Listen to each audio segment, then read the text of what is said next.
আসসালামু আলাইকুম প্রিয় শিক্ষার্থীরা, কেমন আছো? আশা করি সকলে অনেক বেশি ভালো আছো।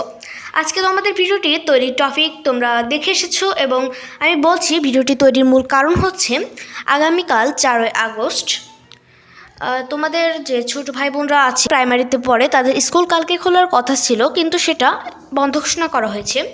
এবং তোমাদের স্কুল কি এবং তোমাদের শিক্ষা প্রতিষ্ঠান কবে খুলবে এবং খুলবে কি না সে সকল বিষয়ে আলোচনা করব। তা ভিডিওটি সম্পূর্ণ দেখার আমন্ত্রণ জানাচ্ছি। তা চলো ভিডিওটি শুরু করি। এখানে দেখো, প্রাথমিক বিদ্যালয় আপাতত বন্ধ।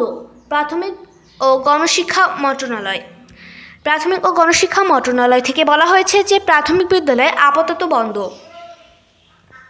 এখানে তোমরা দেখো, এখানে আগামীকাল রোববার 4ই আগস্ট থেকে 12টি সিটি কর্পোরেশন বাদে সরকারি প্রাথমিক বিদ্যালয়ে ক্লাস শুরুর কথা থাকলেও তা আপাতত হচ্ছে না। আজ শনিবার প্রাথমিক ও গণশিক্ষা মন্ত্রণালয় জানিয়েছে পরবর্তী নির্দেশনা না দেওয়া পর্যন্ত সরকারি প্রাথমিক বিদ্যালয় বন্ধই থাকবে। তোমাদের এই নিউজটি আমরা জানতে পেরেছি প্রথম আলো এর ওয়েবসাইট থেকে। আর তোমাদের আরেকটি কথা জানিয়ে রাখছি, সেটি হলো তোমরা নিশ্চয়ই জানো, আর কেউ কেউ নাও জেনে থাকতে পারো, তোমরা 10 মিনিট স্কুলকে অবশ্যই চেনো যে 10 মিনিট স্কুল কিন্তু অনির্দিষ্টকালের জন্য বন্ধ ঘোষণা করা হয়েছে। এখানে দেখো, এর আগে গত বুধবার প্রাথমিক ও গণশিক্ষা মন্ত্রণালয় এক বিজ্ঞপ্তিতে জানিয়েছিল আগামী রোববার 4ই আগস্ট থেকে সরকারি প্রাথমিক বিদ্যালয়গুলোতে শুরু হবে শ্রেণী কার্যক্রম। তবে সারা দেশের সব প্রাথমিক বিদ্যালয়ে ওই দিন থেকে শ্রেণী কার্যক্রম শুরু হবে না। 12টি সিটি কর্পোরেশন ও নরসিংদী জেলার পৌরসভার প্রাথমিক বিদ্যালয়গুলোতে 4ই আগস্ট থেকে শুরু হবে না শ্রেণী কার্যক্রম।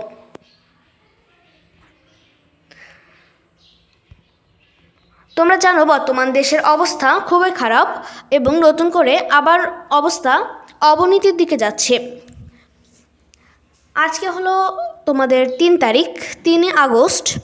আজকে তোমরা অবশ্যই নিউজ দেখে থাকছো যে নিউজে কি বলছে এবং বর্তমান শিক্ষার্থীরা কি চাচ্ছে। এখন কিন্তু কোটা সংস্কার তো হয়েছে, যে যারা মারা গেছে, যে আমাদের ভাইরা মারা গেছে তাদের হত্যার প্রতিবাদ জানানো এবং কেন হত্যা হয়েছে এবং হত্যার জন্য বিচার চাচ্ছে। আর আজকে তোমরা জানো, আজকে যে নতুন করে 1 দফা দাবি করা হয়েছে। কোটা সংস্কার আন্দোলনের পর থেকেই তোমাদের স্কুল বন্ধ ঘোষণা করা হয়েছে এবং আগামী যে আগস্ট মাস চলছে, আগস্ট মাসের ভিতরে যদি এই আন্দোলন চলতেই থাকে তাহলে তোমাদের স্কুলও কিন্তু খুলবে না। ঠিক আছে, তোমাদের স্কুল কিন্তু না খোলার সম্ভাবনা বেশি থাকবে। আর প্রায় প্রতিদিনই তোমরা শুনে থাকো যে স্কুল কবে খুলবে, কিন্তু দেখো যে স্কুল খুলবে না। কেন স্কুল খুলবে না? কারণ এই আন্দোলন কিন্তু চলছে। এখানে যদি স্কুল খুলে দেয় তাহলে তোমাদের কিন্তু যে তোমাদের কোনো বিপদ হবে কিনা সে ভয়ে তারা স্কুল বা শিক্ষা প্রতিষ্ঠান খুলছে না। আর এই আন্দোলন কবে শেষ হবে সেটা কেউই জানে না। এই জন্য তোমাদের স্কুল কবে খুলবে তাও কেউ জানে না। তোমরা জানো 4ই আগস্ট কালকে তোমাদের প্রাথমিক বিদ্যালয়ে ছোটো ভাই বোনদের প্রাথমিক বিদ্যালয় খোলার কথা ছিল, কিন্তু সেটাও স্থগিত বা বন্ধ ঘোষণা করা হয়েছে। এবং কোটা সংস্কার আন্দোলনের যে আন্দোলন ছিল সে আন্দোলনটি কিন্তু অনেক বেগবান হচ্ছে আস্তে আস্তে। এর জন্য তোমাদের স্কুল বা শিক্ষা প্রতিষ্ঠান আবারও বন্ধ ঘোষণা করা হয়েছে এবং কবে খুলবে সেটা নিয়ে এখনও সিদ্ধান্ত জানানো হয়নি। এবং সিদ্ধান্ত জানানোর সাথে সাথে তোমাদের জানিয়ে দেওয়া হবে। আর আমাদের পাশে থাকবে ইউনিক ভিডিও চ্যানেলের।